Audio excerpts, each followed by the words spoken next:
बिस्मिल्लाहिर्रहमानिर्रहीम। आज का हमारा टॉपिक है difference between prokaryotic and eukaryotic protein synthesis. Protein synthesis के प्रोसेस को ट्रांसलेशन भी कहा जाता है और इसमें मैसेंजर आरएनए की इंस्ट्रक्शन के अकॉर्डिंग प्रोटीन की सिंथेसिस होती है। जो प्रोकैरियोट्स होते हैं और जो यूकैरियोट्स होते हैं उनमें प्रोटीन सिंथेसिस का प्रोसेस जो है वो कुछ रेफरेंसेस से डिफरेंट होता है। जैसे यूकैरियोटिक ट्रांसलेशन और ट्रांसक्रिप्शन जो है वो सिंक्रोनस प्रोसेस है, जबकि प्रोकैरियोटिक ट्रांसलेशन और ट्रांसक्रिप्शन सिंक्रोनस प्रोसेस है। एसिंक्रोनस प्रोसेस का मतलब ये है कि सबसे पहले इसमें ट्रांसक्रिप्शन होती है। जब ट्रांसक्रिप्शन ख़त्म होती है यानी मैसेंजर आरएनए की सिंथेसिस ख़त्म होती है तो ट्रांसलेशन स्टार्ट होती है। ये जो ट्रांसक्रिप्शन का प्रोसेस है ये न्यूक्लियस के अंदर होता है और ट्रांसलेशन का प्रोसेस साइटोप्लाज्म के अंदर होता है।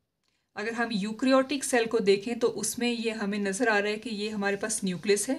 न्यूक्लियस के अंदर जो है वो पहले प्री मैसेंजर आरएनए बना, उससे मैच्योर मैसेंजर आरएनए बना, यानी इसकी पोस्ट ट्रांसक्रिप्शनल मॉडिफिकेशन हुई। उसके बाद ये न्यूक्लियर जो पोर्स हैं उसके थ्रू एक्सक्रीट आउट होके साइटोप्लाज्म में आता है और साइटोप्लाज्म में बेसिकली प्रोटीन की सिंथेसिस होती है। इस तरह से ये जो ट्रांसक्रिप्शन का प्रोसेस है और ट्रांसलेशन, इसलिए जो ट्रांसक्रिप्शन का और ट्रांसलेशन का प्रोसेस है इन यूकैरियोट ये सिंक्रोनाइज नहीं करते, यानी साइड बाय साइड नहीं चलते। जबकि अगर हम प्रोकैरियोट में देखें तो ये दोनों प्रोसेस जो है वो सिंक्रोनाइज करते हैं। ट्रांसक्रिप्शन का प्रोसेस और ट्रांसलेशन का प्रोसेस दोनों जो है वो साइटोप्लाज्म के अंदर ही होते हैं। जो ट्रांसलेशन होती है प्रोकैरियोट्स के अंदर वो बहुत कम टाइम लेती है, यानी जस्ट फ्यू सेकंड्स जो है उसमें ट्रांसलेशन का प्रोसेस यानी प्रोटीन सिंथेसिस का प्रोसेस कंप्लीट हो जाता है। जबकि यूकैरियोट्स के अंदर ये आवर से डे तक का प्रोसेस टाइम जो है वो ले लेती है। जो ट्रांसलेशन होती है प्रोकैरियोट में वो बहुत फास्ट होती है, क्योंकि ट्रांसलेशन जो प्रोकैरियोट्स के अंदर हो रही है वो बहुत सिंपल होती है as compare to the eukaryotes. Eukaryotes के अंदर ये स्लो प्रोसेस है। नेक्स्ट जो इसमें डिफरेंस है वो ये है कि जो ट्रांसलेशन प्रोकैरियोट्स के अंदर होती है वो 70S राइबोसोम से होती है और जो यूकैरियोट के अंदर होती है वो 80S राइबोसोम से होती है। जो प्रोकैरियोटिक राइबोसोम है उसमें एक लार्जर सब यूनिट होती है और एक स्मॉलर सब यूनिट होती है। जो लार्जर सब यूनिट होती है वो 50S की होती है और जो स्मॉलर सब यूनिट होती है वो 30S की होती है।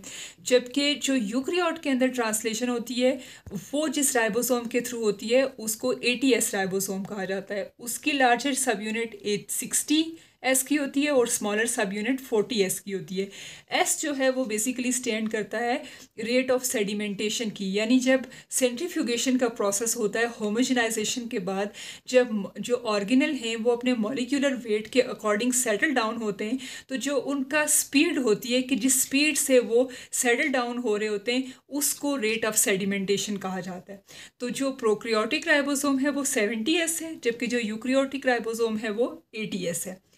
जो यूकैरियोट के अंदर ट्रांसलेशन होती है वो बेसिकली सेल साइकिल के G1 फेज़ में और G2 फेज़ में होती है, जबकि प्रोकैरियोट के अंदर कोई भी डेफिनेट फेज़ इसके लिए स्पेसिफाई नहीं है कि ट्रांसलेशन जो है वो कौन से फेज़ में होगी। जो इसकी इनिशिएशन फैक्टर्स होते हैं ट्रांसलेशन के इन प्रोकैरियोट्स वो 3 होते हैं, जबकि यूकैरियोट के अंदर इनिशिएशन फैक्टर 9 होते हैं।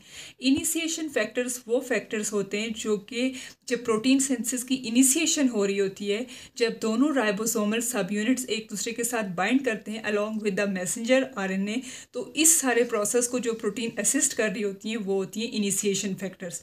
तो जो प्रोकैरियोट्स हैं उसके इनिशिएशन फैक्टर्स 3 होते हैं, जबकि यूकैरियोट के इनिशिएशन फैक्टर 9 होते हैं।